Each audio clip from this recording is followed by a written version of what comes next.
no meu tempo que eu fiquei fora da igreja, depois dos 20 anos, eu envolvi que a primeira pessoa que eu relacionei era uma pessoa de religião afro. Ele era do candomblé e quando a gente se envolveu, eu gostava muito das coisas que ele conversava.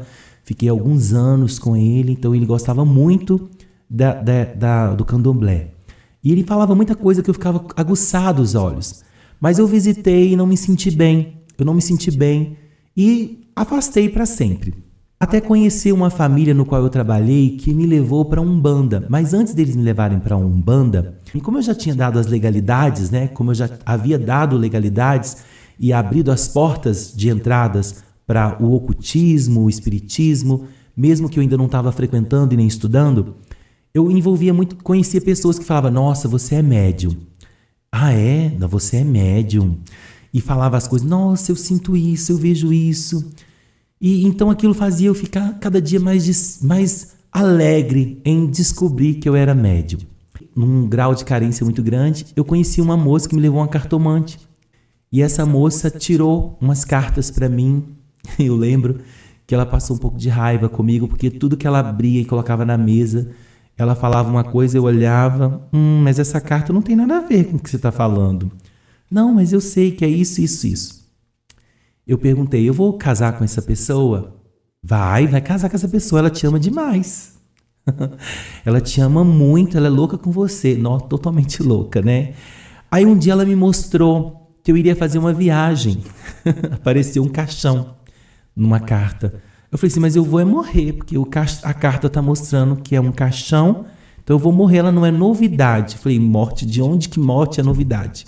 Essa mulher não sabia era nada, na verdade ela estava roubando meu dinheiro e o dinheiro da minha colega. Porque ela disse que eu ia estudar, vi uns livros lá, engraçado, que os livros era estudo e o caixão era novidade. Aí ela começou a abrir as coisas, eu falei, não acreditei nessa mulher, ela foi, fez uma oração para mim.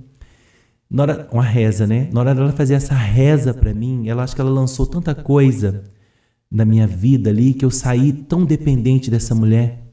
Quando eu assustei, eu estava no centro de Umbanda que ela me indicou. Então eu comecei a frequentar todas as segundas-feiras esse centro de Umbanda. E toda semana ela me dava um banho para eu tomar. Toda semana eu tomava um banho e ali eu abri uma porta terrível. Abri uma porta no qual eu não tinha mais sono. Todas as noites eram noites de tormenta. Eu acordava gritando, eu acordava balançando. Na época eu ainda morava com a minha mãe, eu colocava minha mãe para dormir comigo, eu dormia com a minha mãe, eu pegava minhas irmãs, dormia comigo. Todo mundo tinha de dormir comigo. E infelizmente eles não viam o meu desespero. Daí começou a minha guerra espiritual. Eu não tinha noite, irmãos, até a minha conversão. Depois disso, nunca mais. Todavia, eu dormi bem, tenho acordado bem, porque o Senhor tem cuidado de tudo e cuidado de mim.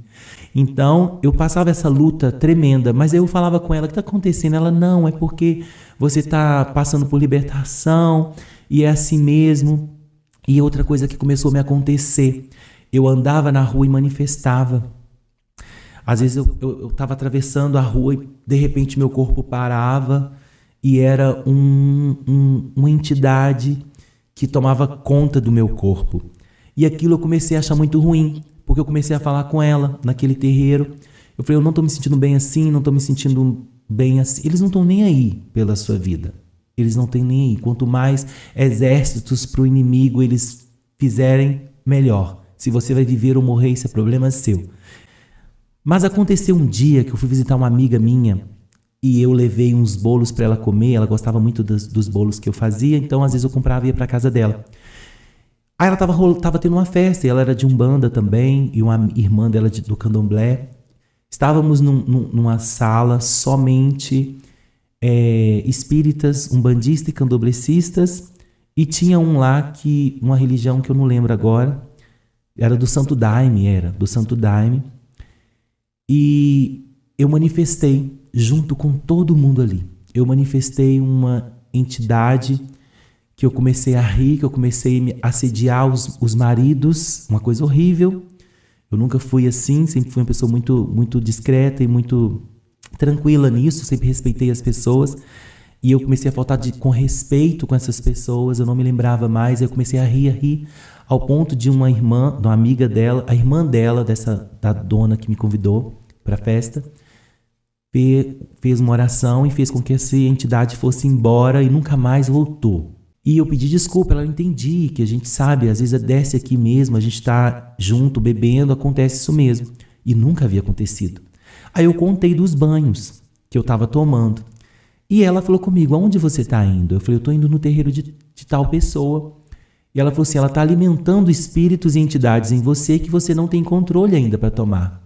Então olha para tu ver, esse terreiro que eu estava frequentando, a pessoa não estava nem aí para mim. Ela queria que eu enchesse a casa, fosse usado ao ponto de perder a minha própria identidade, né? Digamos assim, ser um cavalo mesmo. E ela me deu esse alerta. De um terreiro, ela me deu um alerta. Ela vem pro meu. É assim, né? Vou pro meu, que o meu é melhor.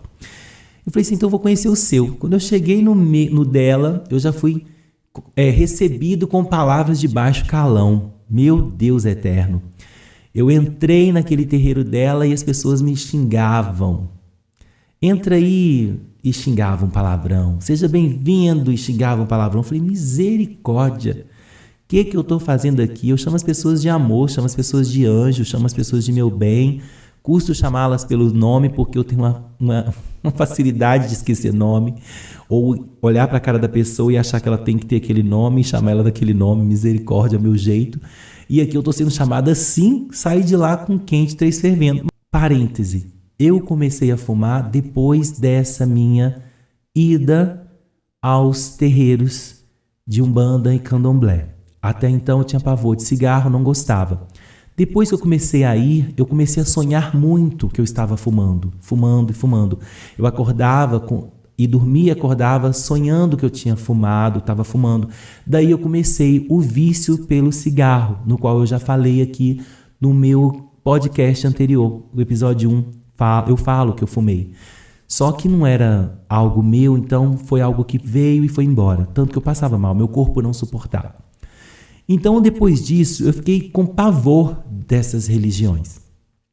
Afro, eu não gostei, não foi bom para mim e não era o meu lugar. Hoje eu entendo que não era o meu lugar, o meu chamado não era esse. Minha vida financeira foi de mal a pior. Eu era uma pessoa muito próspera, mas eu fiquei totalmente desequilibrado financeiramente. Eu estava devendo, minhas contas no banco só no vermelho, cartão, nome no SPC, foi uma coisa horrível. E a vida sentimental de mal a pior. Desde esse momento, eu comecei somente a envolver com pessoas que me faziam mal, pessoas só para me machucar, pessoas para me agredir, para me roubar, para me trair, só envolvi com esses tipos de pessoa.